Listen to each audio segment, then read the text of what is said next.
Bon, vous voyez, c'est pas le même décor, enfin la caméra elle est pas posée de la même manière que d'habitude, c'est juste que là, je suis le Sturi du futur, je suis le Sturi de la post-production. Parce que pendant que j'étais en train de faire le montage du Raw Recap, à qui ne fera absolument aucune mention à ce que je m'apprête à vous dire, j'ai découvert sur Twitter, avec mes petits yeux ébahis, que All Elite Wrestling avait signé une superstar de WWE. Alors, ce serait plutôt même une légende de WWE. Il était là au Raw des légendes.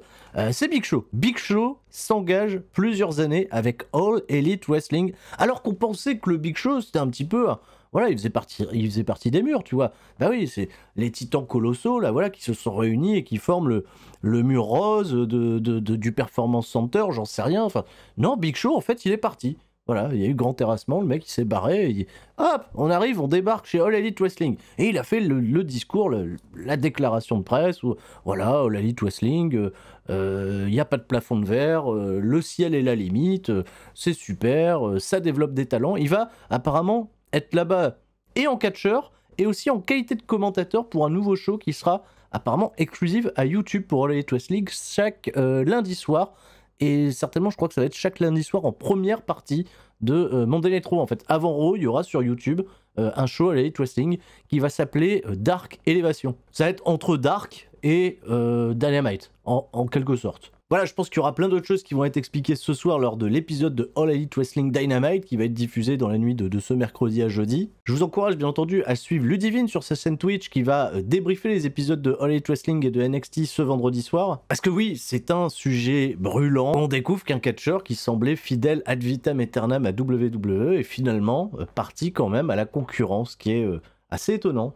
Je vous laisse réagir à tout ça dans les commentaires et je vous laisse avec Xturi là qui va parler de Monday Nitro hein, et du Miz qui mérite le Miz. Voilà, là, il va commencer, je vous le dis tout de suite, il va commencer sa vidéo. Sturi il va faire oh je suis fatigué. Voilà, lui en voulait pas, hein, c'est son humour, il fait des petites blagues, il essaye de mettre ça, il met de la musique et tout, voilà ça, hein, c'est fun, hein, quoi c'est fun. Comme le dit un vieil homme au loin. Il doit râler le vieil homme là. Voilà, Big Show, vous avez pris Big Show, ouais, vas-y Big Show. Bon.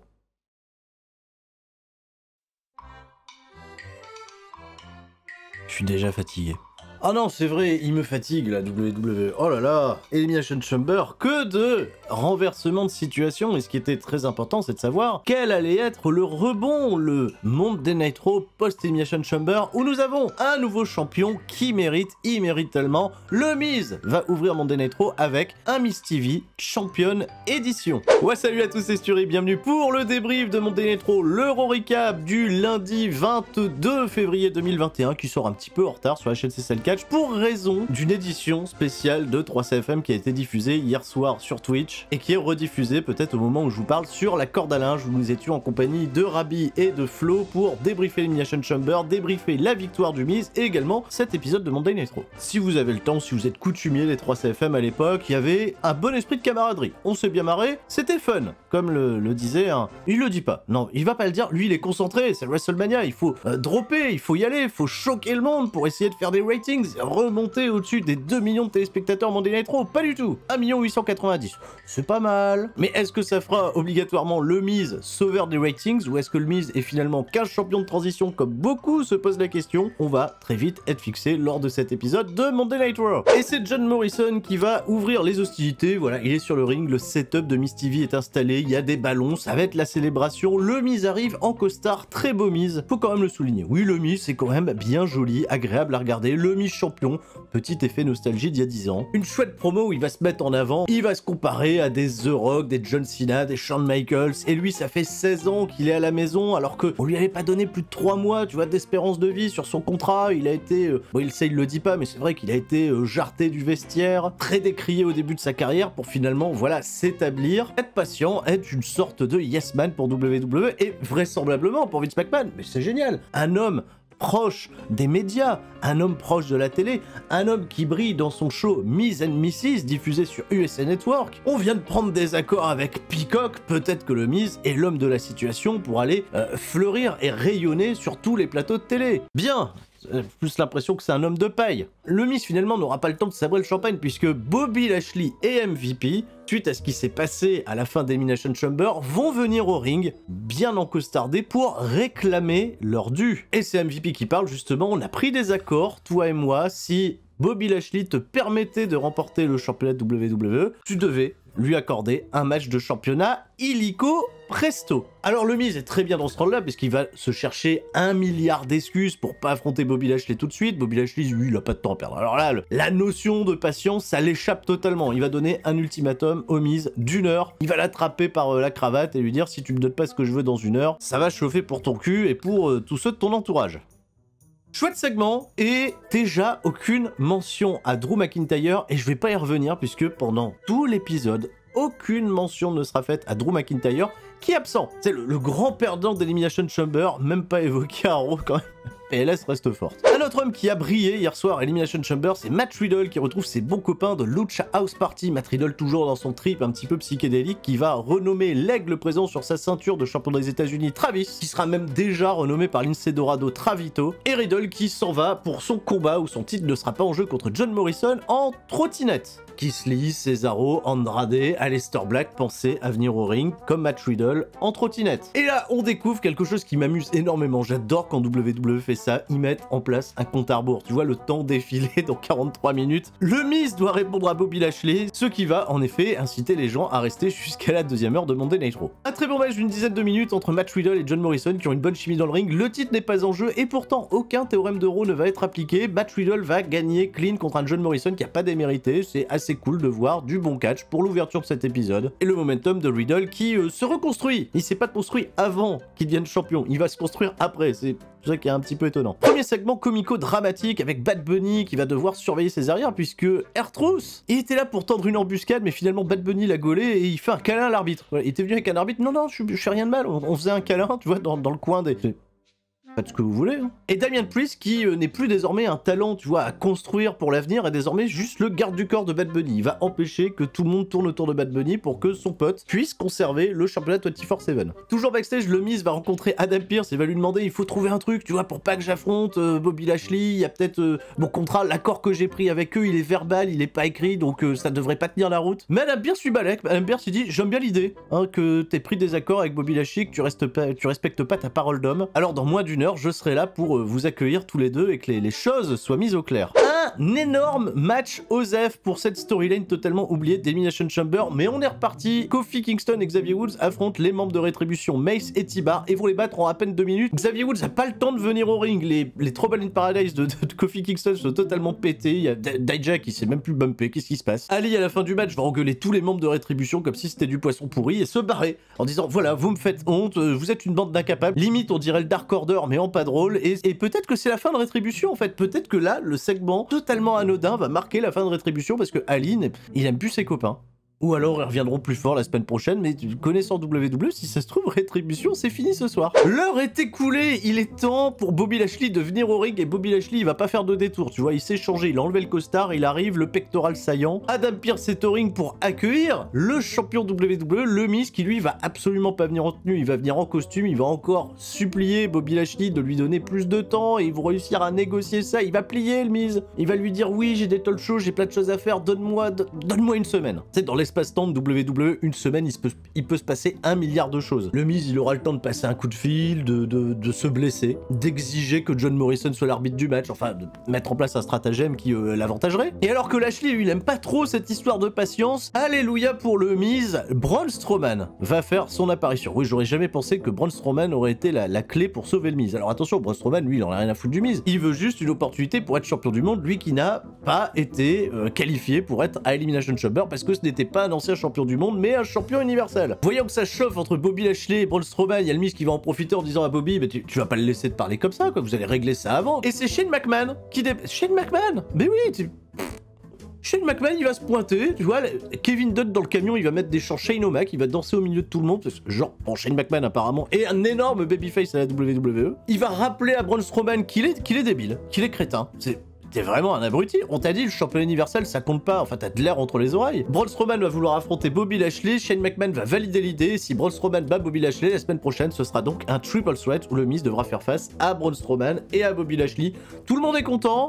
Même le Miz, ou peut-être pas. Non, à revoir sa tête, il est pas content. Bobby Lashley va attaquer Braun Strowman en scred, histoire de faire passer un message, et retrouvera ces deux hommes dans le main event de l'émission. Match tag, le Hurt Business, les champions par équipe, Cedric Alexander et Shelton Benjamin font face à Lince Dorado et Grand Métallique dans un Tornado Tag Team match. Alors pourquoi un Tornado Tag Team ? Ben pourquoi pas. Ben oui, pourquoi pas, parce que c'était 5 minutes de bonne action, on a vu Cedric Alexander et Shelton Benjamin revenir sur la même longueur d'onde, il n'y a pas eu d'embrouille entre les deux, ce qui a permis d'ailleurs à MVP d'être assez impérial à la table des commentateurs. On est en train de nous construire un Hurt Business très fort, sur la même longueur d'onde. Comme le diraient tous vos tontons, il n'y a pas besoin de tortiller du cul pour chier droit, le Hurt Business est désormais un très sérieux projet. Angel Garza, il est là, bah oui, il est plus avec le Miz et Morrison, non, ça on est, voilà, lui il est resté au stade en dessous avec les gens qui étaient au niveau du Miz avant ça. Damian Priest et Bad Bunny, un match de 6 minutes qui se résumera juste à Angel Garza lance son pantalon à Bad Bunny distrait Angel Garza et Damian Priest gagne son match. Derrière, on a les nuls qui courent derrière le championnat 24/7 qui vont essayer d'attaquer Bad Bunny pour devenir champion, mais ça va, il y a Damian Priest justement qui fait le ménage, et Drew Gulak qui est éliminé en étant envoyé par-dessus la 3ème corde. Coucou Christophe Ajus, coucou Philippe Chéreau, j'espère que vous allez bien. Même pas sûr que ça soit diffusé à AB1 cette semaine. Vous me le direz, j'adore quand vous me dites ce qui a été diffusé sur AB1 ou pas, dans les commentaires. Dites-le moi, ça me plaît. Alors ça, vous allez la voir, ça c'est inévitable, ça sera diffusé sur AB1, c'est cette promo de Randy Orton qui nous rappelle que dans sa carrière, dès lors que quelqu'un ou quelque chose lui pose problème,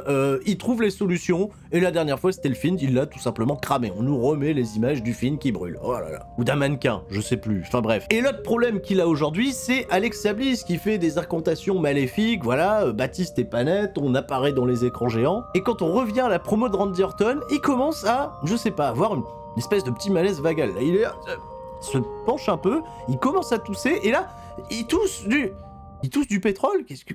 Hein?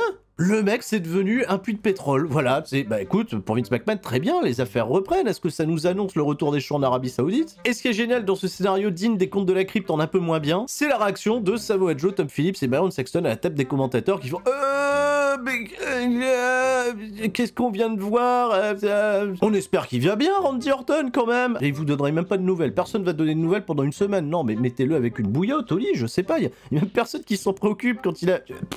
Non, on reprend l'action, on reprend les choses basiques de Monday Night Raw, le programme normal, à savoir Lacey Evans qui a annoncé la semaine dernière qu'elle était enceinte. Oui, ça intéresse les gens. Et après ça, on va retrouver Charlotte Flair qui fait équipe avec la partenaire de Charlotte Flair qui, je le rappelle, est championne WWE, qui devait défendre son titre dimanche, mais finalement elle l'a pas défendu, on nous a pas dit pourquoi et c'est pas grave. On va faire plutôt un match contre Nia Jax et Shayna Baszler qui, elles, sont omniprésentes, elles font les pay-per-view, elles font Raw, elles font SmackDown, elles font NXT, on les voit partout. Le match comme à 100% des matchs de Charlotte Flair en équipe, c'est Charlotte Flair qui est protégée, qui est capable de se sortir des situations de contrainte. Quant à sa partenaire, elle y arrive pas. Ah non, elle est vite dépassée par Shayna Baszler, Nia Jax. Charlotte Flair reste le point central, le point fort, et Shayna Baszler, qu'est-ce qui lui est arrivé pendant ce match? Elle s'est dit, tiens, je fais équipe avec Nia Jax, tous les caméras sont braquées pour Nia Jax, c'est elle qui buzz, et ben moi aussi je vais commencer à botcher des moves, à blesser des gens, comme ça je vais buzzer. Non, je pense sincèrement que c'était accidentel, mais oui, bon, ce coup de pied, le pied-bouche sur Asuka qui va totalement être down. Je sais pas si elle l'a survendu, je sais pas si c'était safe, mais les rapports nous disent qu'il y a quand même une dent qui a pas été épargnée. La pauvre Asuka qui va se relever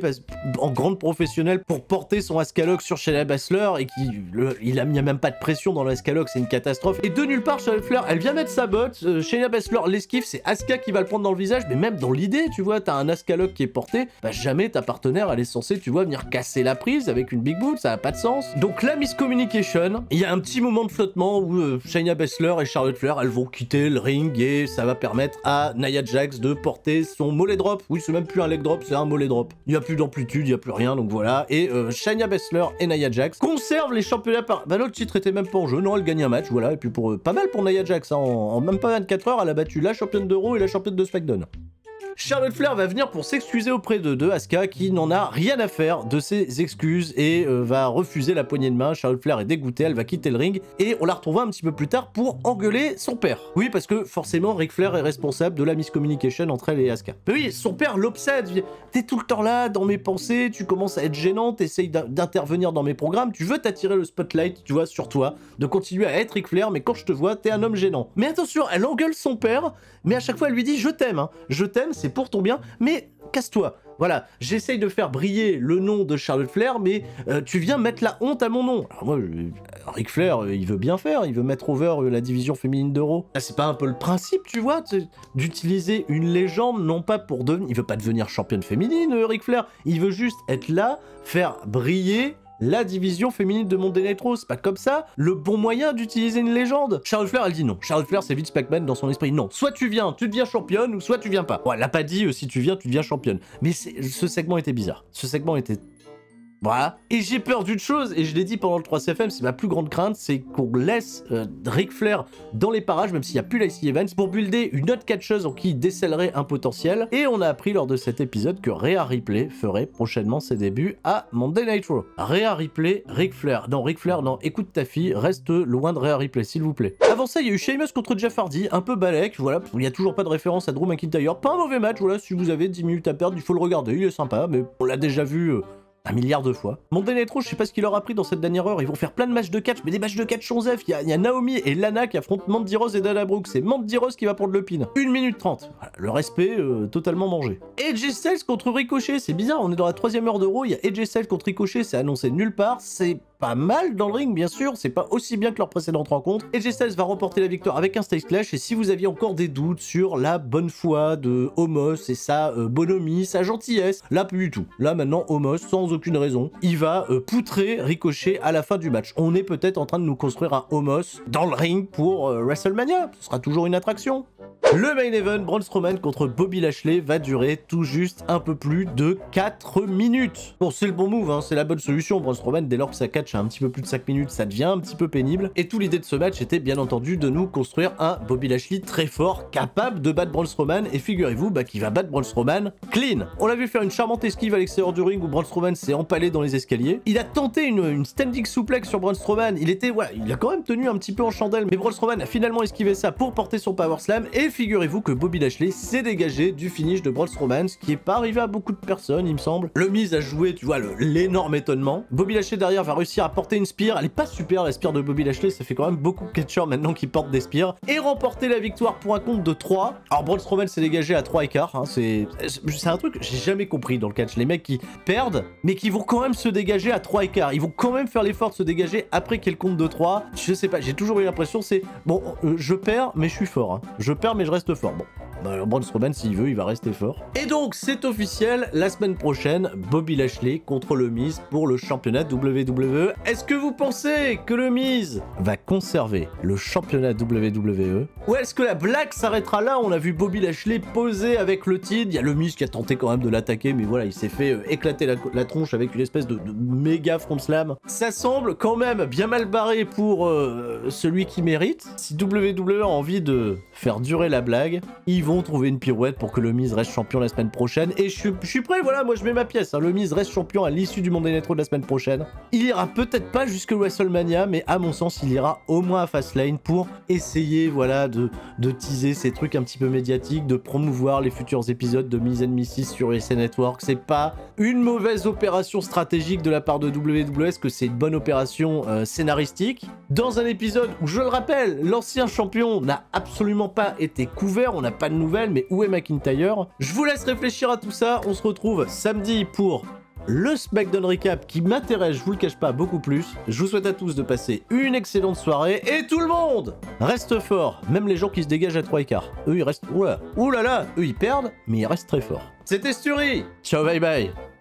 Ils mettent des slips, ils font 800 kilos, mais vous avez serré. Oh l'autre il saute de la corde, il te fait un saut de linge, il se suicide d'en haut, et t'as 5000 troufions. 100 000 troufions, ils y vont, ils regardent, ouais vas-y Big Show. Vas-y, je connais que Big Show, désolé les amis.